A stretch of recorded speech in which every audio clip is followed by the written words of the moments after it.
बात करते हैं अपने सीटेट से पेपर, सीटेट जो पेपर होता है उससे रिलेटेड जितने भी टॉपिक्स हैं उसके बारे में।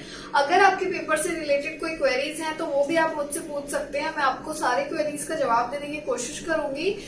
सेकेंड चीज ये है कि अभी पेपर पोस्टपोन होगा या नहीं, इस चीज की कोई श्योरिटी नहीं मिली है, तो आप लोग अपनी तैयारी पूरी रखिए ताकि अगर जुलाई में भी पेपर होता है तो आप लोग उसके लिए प्रिपेयर्ड हो। ऐसा ना हो कि पेपर हो और आपको वो चीज आप उसके लिए प्रिपेयर ना हो तो आपका पेपर क्लियर ना हो पाए। आप कोशिश करिए, आप जितना प्रिपेयर कर सकते हैं आप उतना प्रिपेयर करें।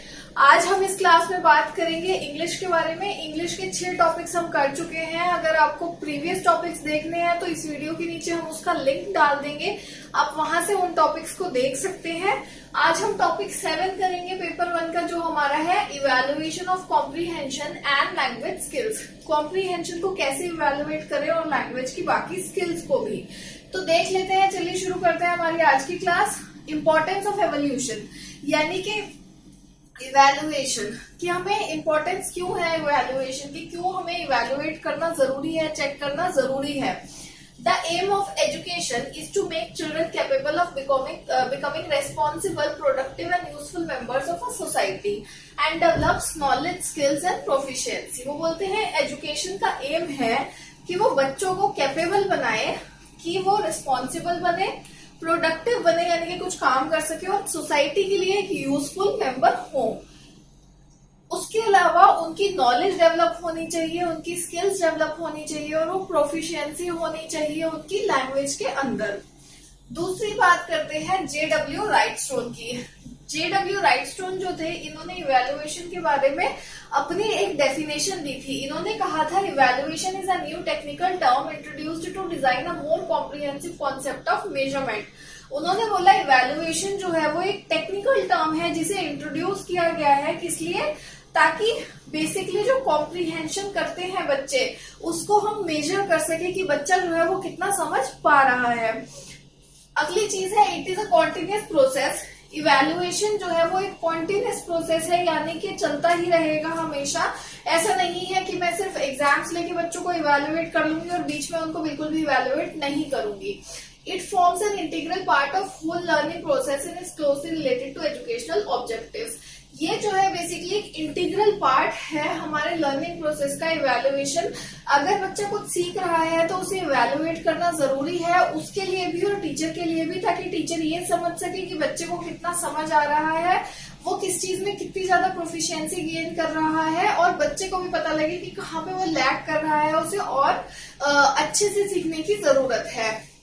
और ये बेसिकली हमारे एजुकेशनल ऑब्जेक्टिव्स जो हमारे होते हैं कि बच्चे को इस एज तक बोलना आना चाहिए, ये लिखना आना चाहिए, उसे समझ आना चाहिए, उसे रीडिंग आनी चाहिए, उनको भी हम बेसिकली फुलफिल इसके थ्रू करते हैं। अब हम बात करेंगे इम्पोर्टेंस ऑफ इवेल्युएशन की, कि क्यों हमें इवेल्युएट करना जो है बेसिकली वो जरूरी है। It helps a teacher to know whether the teaching methodology which was adopted was successful और नॉट। टीचर को ये पता लगता है कि उसने जिस तरीके से कोई चीज पढ़ाई है वो बच्चे को समझ में आई है या नहीं, वो क्लास में सक्सेसफुल रही है या नहीं।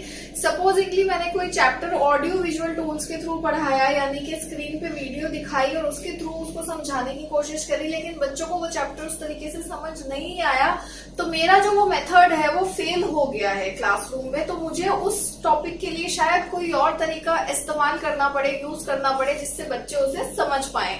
तो एक तरीके से इवेल्युएशन से टीचर को अपने बारे में भी पता लगता है कि कौन से मेथड मेरे बच्चों के साथ सक्सेसफुल है और कौन से मेथड सक्सेसफुल नहीं है। सेकेंड हमारा आता है how successful students were in learning new skills, LSRW।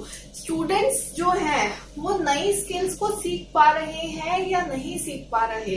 Supposedly मेरे चैप्टर का मोटिव है आज की कि मैं राइटिंग सिखाऊं बच्चे को, लेकिन मेरा चैप्टर वहां फेल हो जाएगा अगर बच्चे उस टॉपिक से, मेरे उस एक्टिविटी से राइटिंग सीख नहीं पा रहे तो मेरे लिए वो एक फेलियर हो जाएगा। तो मुझे ये भी देखना है कि बच्चे उन स्किल्स को लर्न भी कर पा रहे हैं जिनके लिए मैं एक चैप्टर या एक टॉपिक चूज कर रही हूँ। एक चीज और मैंने आपको पिछली क्लास में भी बताया था कि स्किल्स जो है हमेशा इसी सीक्वेंस में ही बच्चा लर्न करता है। पहले वो लिसन करेगा, फिर स्पीकिंग होगी, फिर रीडिंग होगी, then he will move on to writing. तो ये आपको याद रखना है। LSRW का कॉन्सेप्ट बहुत इंपॉर्टेंट है। अगर वो आपसे इसका सीक्वेंस पूछते हैं तो आपको पता होना चाहिए कि बच्चा जो है वो लैंग्वेज लर्न इस सीक्वेंस में करता है। थर्ड हमारा आता है it help students to know which area require more attention. ये जो है इवैल्यूएशन जो है वो बच्चों को बेसिकली बताता है कि उनके लिए कौन सा एरिया उनका वीक है। फॉर एग्जाम्पल, अगर मैं एक स्टूडेंट हूं और मुझे नहीं पता है कि मैं शायद राइटिंग में वीक हूँ, लेकिन जब मेरी टीचर मुझे इवैल्यूएट करती है तो वो पाती है कि शायद मैं बाकी स्किल्स में बहुत अच्छी हूँ, मैं बोल सकती हूँ, मैं पढ़ सकती हूँ, बट जब मैं लिखने पे आती हूँ तो मैं जितने अच्छे से समझ सकती हूँ उतने अच्छे से लिख नहीं पाती हूँ। तो जो चीज शायद मुझे नहीं पता वो इवैल्यूएशन के थ्रू टीचर मुझे बताए या मेरे को उसको समझने में हेल्प मिले और मैं उस स्किल के ऊपर ज्यादा ध्यान दूं। अब बात कर लेते हैं स्टेप्स ऑफ इवैल्यूएशन की, यानी कि हम किस स्टेप्स में कैसे हम जो है वो इवैल्यूएट करेंगे बच्चों को। Evaluation is done through a systematic approach involving a number of steps in order to make the process effective.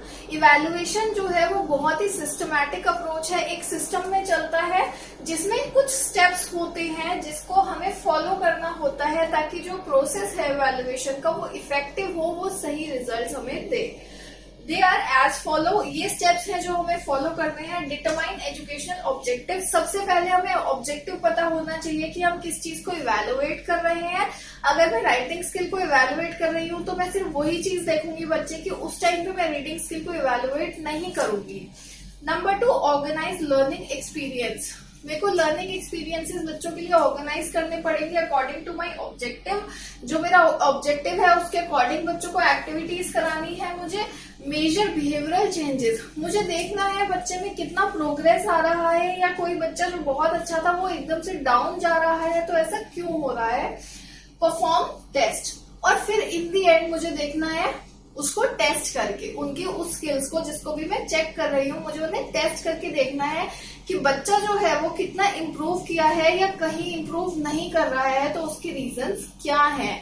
तो ये स्टेप्स हैं जो हमें बेसिकली फॉलो करने होते हैं जब हम एक बच्चे को इवैल्यूएट करते हैं। तो अब हम बात करेंगे कॉन्टिन्यूअस एंड कॉम्प्रिहेंसिव इवैल्यूएशन की, यानी कि सीसीई की। सीसीई क्या होता है, इसमें हम क्या करते हैं, उसके बारे में हम यहाँ पे बात करेंगे। Introduced by CBSE to assess development of students on a continuous basis। ये जो CCE का पैटर्न था ये CBSE ने इंट्रोड्यूस करा था। कॉन्टिन्यूस एंड कॉम्प्रिहेंसिव एवोल्यूशन का पैटर्न CBSE के द्वारा लॉन्च किया गया था। बेसिकली उन्होंने इसलिए इसे लॉन्च करा था क्योंकि वो बच्चों की कॉन्टिन्यूस डेवलपमेंट देखना चाहते थे कि वो रेगुलर बेसिस पे कैसे डेवलप होता है बच्चा, उसके बारे में उन्होंने बोला था कि हम चेक कर सके वो कि वो रेगुलरली कुछ लर्न कर भी रहा है, कुछ सीख भी रहा है या नहीं सीख पा रहा। It covers both scholastic aspects and co-scholastic areas such as performance in art, music, dance, sports, etc. ये बेसिकली हमारा एकेडमिक एंड नॉन एकेडमिक की बात करता है कि सिर्फ पढ़ाई को ही नहीं देखते हम बच्चे की, उसके बाकी एरियाज को भी देखते हैं कि आर्ट्स में, डांस में, स्पोर्ट्स में वो बच्चा कैसा परफॉर्म कर रहा है। हम यहाँ पे वो चीज भी असेस होती है। पहले जो इवैल्यूएशन होता था उसमें सिर्फ एग्जाम्स के बेसिस पे हम एकेडमिक की बात करते थे, सिर्फ बच्चे की पढ़ाई को देखते थे, और जिन अदर एरियाज में वो अच्छा है उसको हम देखते नहीं थे, उसके मार्क्स उसके नहीं लगते थे। बट जब ये सीसीई का पैटर्न आया उससे बच्चा जो है बाकी चीजों में भी अच्छे से इंटरेस्ट लेने लगा और उन चीजों को भी इम्पोर्टेंस मिल गई जिनको पहले स्कूल्स में इम्पोर्टेंस नहीं दी जाती थी। Some students might not be good in academics but can excel in other extracurricular activities। कुछ बच्चे पढ़ाई में अच्छे नहीं होते, जरूरी नहीं कि हर बच्चा 100% मार्क्स लाए, कुछ बच्चे एवरेज होते हैं, कुछ अच्छे नहीं होते। वो बच्चे हो सकता है कि अदर एरियाज में अच्छे हों, तो जब हमें उनका टैलेंट पता लगता है तो टीचर को फोकस करना चाहिए कि वो उसको उसके उस पोटेंशियल पे ध्यान दे जिस चीज में बच्चा अच्छा है, ताकि इन फ्यूचर उसे वो चीज हेल्प कर सके। कॉन्टिन्यूस क्या होता है, हम तीनों शब्दों के मीनिंग देख लेते हैं। कॉन्टिन्यूस से सीबीएसई ने क्या मतलब बताया था। कॉन्टिन्यूस का मतलब है denotes regular and continuous activities conducted throughout the year to achieve all round development.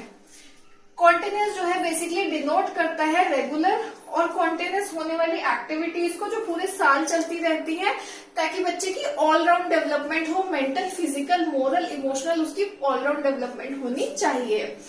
Comprehensive से क्या मतलब है? Comprehensive suggest mental, emotional, physical aspect of the students progress, that is all round development of the student.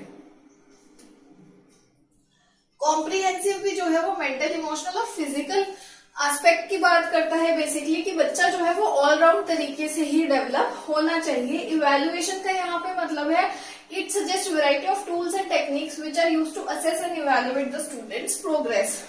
Evaluation बात करता है तरीकों की, कि अलग अलग तरीकों से हमें बच्चों को असेस करना है, इवैल्यूएट करना है।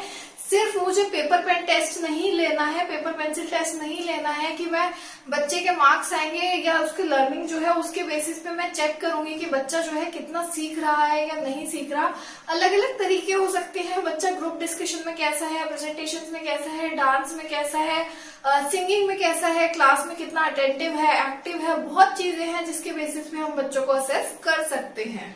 अब हम बात करेंगे ऑब्जेक्टिव्स ऑफ सीसीई के बारे में, यानी कि ऑब्जेक्टिव्स क्या थे हमारे कॉन्टिन्यूअस एंड कॉम्प्रिहेंसिव इवैल्यूएशन के। सबसे पहला था to develop cognitive, psychomotor and affective skills. बच्चे का जो दिमाग है उसकी मेंटल और आई हैंड कोऑर्डिनेशन है वो सब बन पाए, और उसकी जो अफेक्टिव स्किल्स है यानी कि ऐसी स्किल्स जिनसे बाद में वो कमा सकता है, वो स्किल्स जो है वो प्रॉपर हो पाए, लर्न बच्चे की डेवलप हो पाए। To lay emphasis on thought process and deemphasize memorization. जो एम्फेसिस है वो बच्चे के सोचने पे जाए, उसके थॉट प्रोसेस पे जाए, यानी कि बच्चा जो है वो क्रिटिकली थिंक कर सके, ना कि वो सिर्फ हमेशा मेमोराइजेशन पे ही फोकस करे, रोट मेमोराइजेशन करता रहे, रट्टाफिकेशन करता रहे, वो हमें नहीं करना है। To make evaluation as an integral part of teaching learning process. जो इवैल्यूएशन है उसे हमें एक हिस्सा बनाना है टीचिंग लर्निंग प्रोसेस का। ऐसा नहीं है कि मैं एक टीचर हूं तो मैं बिल्कुल साल के एंड में बच्चे के पेपर चेक करके उसे नंबर दे दूंगी। नहीं, मुझे थ्रू आउट देखना है कि बच्चा कैसे डेवलप हो रहा है। To use evaluation as a quality control device to maintain desired standard of performance. वो बोलते हैं इवैल्यूएशन को एक तरीके से एक क्वालिटी कंट्रोल डिवाइस की तरह यूज करना है, यानी कि एक घटिया क्वालिटी की जो एजुकेशन है हम बच्चों को नहीं देंगे। बच्चे के लिए हमें क्वालिटी मेंटेन करनी है कि बच्चा अच्छा ही सीखे और अच्छा ही डेवलप करे। साथ साथ हमने परफॉर्मेंस का भी एक स्टैंडर्ड डिसाइड कर लिया कि एक स्टैंडर्ड है, बच्चा अगर इससे लो परफॉर्म करेगा तो वो हमारे लिए एक्सेप्टेबल नहीं होगा। फोर्थ हमारा आता है to make the process of teaching and learning a learner centred process. Teaching learning process जो है वो बेसिकली लर्नर सेंटर्ड होना चाहिए, यानी कि बच्चा उसका सेंटर्ड होना चाहिए, सेंटर होना चाहिए। बच्चा फोकस में रहेगा, टीचर फोकस में नहीं रहनी चाहिए, क्योंकि बच्चा जो है हम उसकी डेवलपमेंट पे ध्यान दे रहे हैं, टीचर की डेवलपमेंट पे ध्यान टीचर उस तरीके से दे सकती है कि अगर बच्चा कहीं पे किसी फील्ड में लैग कर रहा है तो टीचर की जो एक्टिविटीज है वो कहीं ना कहीं एज अ टीचर फेल कर रही है, उसे वो चीजों पे ध्यान देना पड़ेगा। And in last it includes curricular and extra curricular activities, यानी कि इसके अंदर हमारी पढ़ाई तो इंक्लूड है ही, सब्जेक्ट स्पेसिफिक एरियाज, लेकिन एक्स्ट्रा करिकुलर एक्टिविटीज जो हमारी है, पेंटिंग है, आर्ट है, डांस है, स्पोर्ट्स है, वो सब चीजें भी हमारा सीसीई जो है वो इंक्लूड करता है। अब हम बात कर लेते हैं सीसीई के इम्पोर्टेंस के बारे में कि सीसीई जो है वो बेसिकली हमारे लिए क्यों इम्पोर्टेंट है। सबसे पहले तो it will reduce stress and anxiety which often builds up during and after examination which could have an adverse effect on learners. ये बेसिकली जो स्ट्रेस और एंजाइटी बच्चों के अंदर बढ़ जाती है एग्जाम्स के टाइम पे, उसे बेसिकली खत्म कर सकता है या एक तरीके से कम कर सकता है, जिसका कि बच्चों के ऊपर बहुत गलत इफेक्ट होता है। उन्होंने जो भी सीखा होता है, पढ़ा होता है, बच्चे वो भूल जाते हैं डर के मारे। It will reduce the drop out rates as there will be less fear and anxiety. Drop out rates कम होंगे क्योंकि बच्चे को ऐसा नहीं लगेगा कि मेरे को जो है सिर्फ एक पेपर के बेसिस पे चेक किया जा रहा है, टेस्ट किया जा रहा है। बच्चा बाकी एरियाज में भी अच्छा परफॉर्म कर सकता है, उसे पता होगा। तो जो ड्रॉप आउट रेट्स है, जो बच्चे सिर्फ पढ़ाई की वजह से ड्रॉप आउट कर जाते हैं, वो कम हो जाएगा और जो डर और एंजाइटी वाला माहौल होता है स्कूल में वो खत्म हो जाएगा। The emphasis on conceptual clarification through experimental learning in the classroom will increase. बच्चों के जो कॉन्सेप्ट्स हैं उसको क्लियर करना है, और वो कैसे करेंगे हम? एक्सपेरिमेंट्स के द्वारा बच्चों के कॉन्सेप्ट्स को क्लियर करने में मदद मिलेगी और बच्चा जो है एक्सपेरिमेंट से खुद सीखेगा। जब वो खुद एक्सपेरिमेंट करके सीखेगा तो वो उसे ज्यादा टाइम तक याद रख पाएगा। It will help a learner to develop holistically in terms of personality by also focusing on the co-scholastic aspect, which will also be assessed. बोलते हैं बच्चे की होलिस्टिक डेवलपमेंट होगी, यानी कि इमोशनल, मेंटल, मोरल, फिजिकल सारी डेवलपमेंट होगी बच्चे की यहाँ पे। साथ साथ में उसके स्कोलास्टिक एस्पेक्ट्स जो है हम उन्हें भी चेक करेंगे, यानी कि एक्स्ट्रा करिकुलर एक्टिविटीज जो है हम उन्हें भी चेक करेंगे। The students will have more time to develop their interest, hobbies and personality. बच्चे को ज्यादा समय मिलेगा कि अब जो उसका इंटरेस्ट है या जिस चीज को वो करना पसंद करता है, उसकी हॉबी है, उसे वो ज्यादा कर सके। ऐसा करने से उसकी पर्सनालिटी भी साथ साथ डेवलप होगी। It will motivate learning in friendly environment. बच्चा जो है अब लर्निंग करेगा, यानी कि सीखेगा एक फ्रेंडली एनवायरमेंट में, डर के माहौल में नहीं। It provides information and helps in making decision for future. ये हमें इन्फॉर्मेशन देता है कि एक बच्चा जो है वो किस एरिया में अच्छा है, बच्चे को भी पता लगेगा और वो फ्यूचर के लिए उसको हेल्प करेगा। सपोजिंगली एक बच्चा इकोनॉमिक्स में बहुत अच्छा है तो वो बड़े होके इकोनॉमिक की फील्ड चुन सकता है, उसमें ग्रेजुएशन कर सकता है, उसमें जॉब के लिए जा सकता है। अगर एक बच्चा पेंटिंग में अच्छा है तो वो बड़ा होके पेंटर बन सकता है। वो चीजें हम स्कूल से ही डिसाइड कर सकते हैं। फॉर्मेटिव असेसमेंट की बात कर लेते हैं। हमारे सीसीई के अंदर दो तरह के असेसमेंट आते हैं, समेटिव एंड फॉर्मेटिव। पहले हम फॉर्मेटिव की बात करेंगे, फिर हम समेटिव पे मूव करेंगे। फॉर्मेटिव असेसमेंट में वो कहते हैं कि it is continuously monitor students progress. Basically formative assessment में हम बच्चों की जो प्रोग्रेस है उसे कॉन्टिन्यूअसली मॉनिटर करते हैं, यानी कि रेगुलरली अपडेट देखते रहते हैं उसका। Involves regular feedback. टीचर जो है रेगुलर फीडबैक देती है। A chance for the student to reflect on the performance and improve upon it by taking advice. जब टीचर फीडबैक देती है तो स्टूडेंट के पास एक चांस होता है कि वो अपने आप को इम्प्रूव कर सके, अगर वो उस फीडबैक पे फोकस करेगा तो। इसके क्या फीचर्स होते हैं? It is diagnostic and remedial. Teacher diagnose कर सकती है और बच्चे को जिस एरिया में वो वीक है उसकी अलग से क्लासेस दे सकती है। Platform of active involvement of student in their own learning process. Basically एक प्लेटफॉर्म है कि बच्चा जो है वो अपने लर्निंग प्रोसेस में खुद एक्टिवली पार्टिसिपेट करे। ऐसा ना हो कि वो पैसिव लर्नर बना रहे और टीचर जो है जबरदस्ती थोपती रहे उसके ऊपर। नहीं, बच्चा जो सीखेगा वो अपने आप एक्टिवली एंगेज होके सीखेगा। थर्ड हमारा आता है builds on students prior knowledge and experiences. Student जो है वो बेसिकली टीचर जो है वो जो भी पढ़ाएगी वो स्टूडेंट के प्रायर नॉलेज और एक्सपीरियंसेस के बेसिस पे पढ़ाएगी। जो उसको बच्चे को पहले से पता है हम उससे आगे का जो हमारा टॉपिक है उसको लिंक करने की कोशिश करेंगे। It enable teachers to adjust teaching to take account of the result of assessment. Teachers को एनेबल करता है बेसिकली कि वो अपनी जो टीचिंग स्किल्स हैं उनकी उसको एडजस्ट कर सके और साथ साथ में उसके थ्रू ही असेसमेंट भी कर सके। नेक्स्ट हमारा आता है offers an opportunity to the students to improve their work after they get feedback. बच्चों के पास एक अपॉर्चुनिटी होती है कि वो अपने आप को इम्प्रूव कर सके। जब टीचर ने उन्हें एक फीडबैक दे दिया है तो उसके बाद वो उनके पास चांसेस हैं कि वो इम्प्रूव कर सकते हैं। It help students to support their peer group and vice versa. जो बच्चे होते हैं वो अपने पीयर ग्रुप्स को मदद कर सकते हैं और जो उनके पीयर ग्रुप्स हैं उनको मदद कर सकते हैं to improve. Tools of formative assessment की बात करेंगे, यानी कि हम फॉर्मेटिव असेसमेंट किस किस तरीके से कर सकते हैं। मैंने यहाँ पे बेसिकली आपको 4 ही टूल्स बेसिकली एक्सप्लेन करे हैं। उसके अलावा भी बहुत से टूल्स हैं जो आप यूज कर सकते हैं। सबसे पहला हमारा आता है observation. It helps identifying the various aspect of students personality development. जब हम एक बच्चे को ऑब्जर्व करते हैं तो हम उसकी पर्सनैलिटी के अलग अलग जो एस्पेक्ट्स हैं उनको ऑब्जर्व करते हैं। उससे बेसिकली मुझे पता लग जाएगा कि बच्चा इस चीज में अच्छा है और इस चीज में अच्छा नहीं है। Rating scale it is used wherever a response or a learner's behavior is likely to be in continuum from excellent to bad or from satisfactory to unsatisfactory। कई बार ऐसा होता है जब हम बच्चे को कॉन्टिन्यूसली असेस करते हैं तो हमें पता लग जाता है कि बच्चा इस फील्ड में पहले एक्सीलेंट था लेकिन एकदम से उसने ड्रॉप किया है और वो बैड हो गया है, या फिर पहले उसका रिजल्ट जो था वो सेटिस्फैक्टरी था लेकिन अब वो बहुत बुरा परफॉर्म कर रहा है। तो उसके रीजंस टीचर जान सकती है और उसको बच्चे को इम्प्रूव करने में मदद कर सकती है। It can be use to assess individuals as well as groups. इसे हम यूज करते हैं असेस करने के लिए इंडिविजुअल्स को साथ साथ में ग्रुप्स को भी। थर्ड हमारा आता है एनसीडोटल रिकॉर्ड्स। एनसीडोटल रिकॉर्ड्स क्या होता है? It is a record of conduct, thinking and skills, capabilities revealing significant features of his or her personality and prove very helpful in understanding child's behavior in diverse situations। बच्चे की thinking है, skills है, या उसकी capabilities जो है, उसकी personality जो है, उसको हम समझ सकते हैं। साथ साथ में हम बच्चे को ऑब्जर्व कर सकते हैं अलग अलग सिचुएशंस के अंदर, और एक रिकॉर्ड उस चीज का मेंटेन कर सकते हैं। लास्ट हमारा आता है portfolio.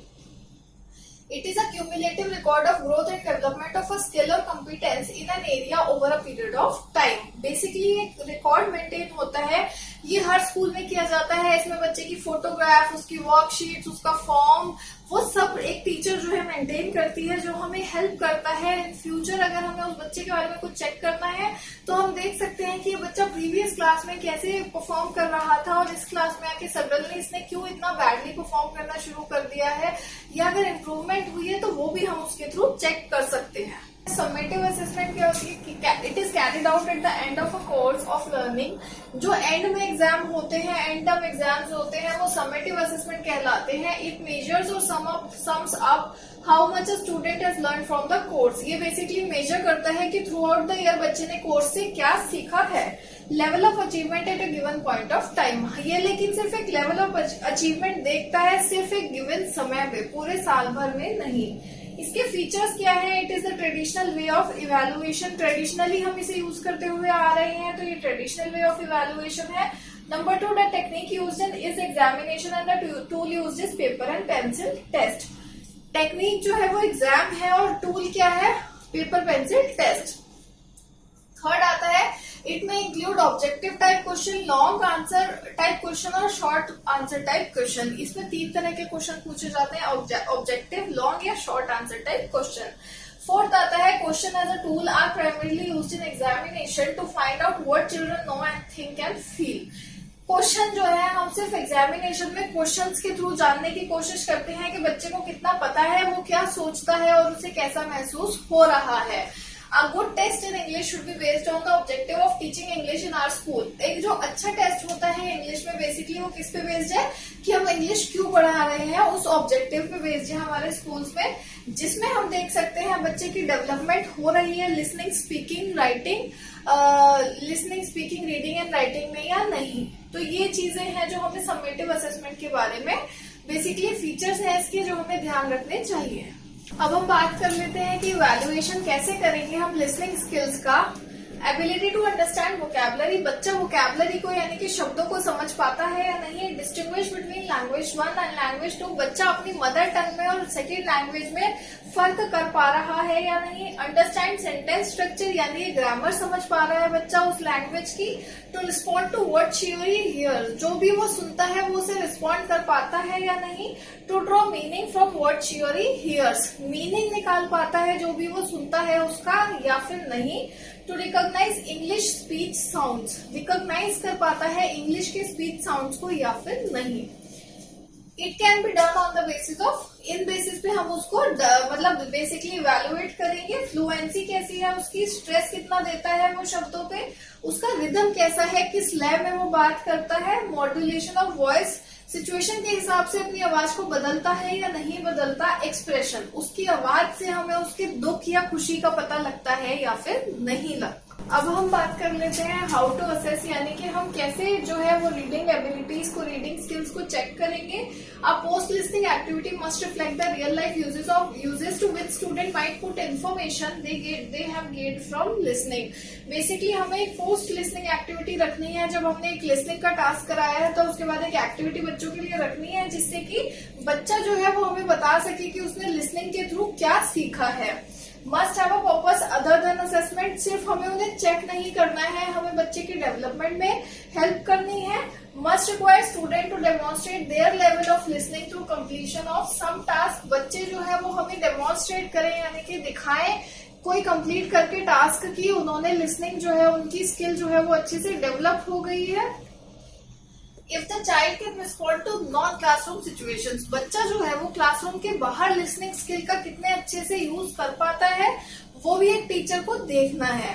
Assessing reading proficiency, reading proficiency को चेक करना बहुत मुश्किल होता है। In the communicative competence model, student reading level is the level at which that student is able to use reading to accomplish communication goals. Basically क्या है कि बच्चा जो है लिसनिंग और रीडिंग जो उसके कॉम्पिटेंस है उसको यूज कर सके जब वो कम्युनिकेट करे, तब उस जो शब्द उसने पढ़े हैं उन्हें वो बोल सके, उन्हें वो अपने रेगुलर लैंग्वेज में यूज कर सके। अब हम बात कर लेते हैं राइटिंग स्किल्स के इवैल्यूएशन की। These skills can be evaluated on the basis of the following parameters. इन चीजों पे हम इसे इवैल्यूएट कर सकते हैं। लेगिटिबिलिटी यानी कि proper spacing and between the letters and words, बच्चा जो है वो प्रॉपर स्पेस दे रहा है शब्दों के बीच में या फिर नहीं। कोहेसिव एंड कोहेरेंस, बच्चा जो है वो कोहेरेंस में लिख रहा है, यानी कि जो ऊपर वाली लाइन है उसका नीचे वाली लाइन से मीनिंग होना चाहिए।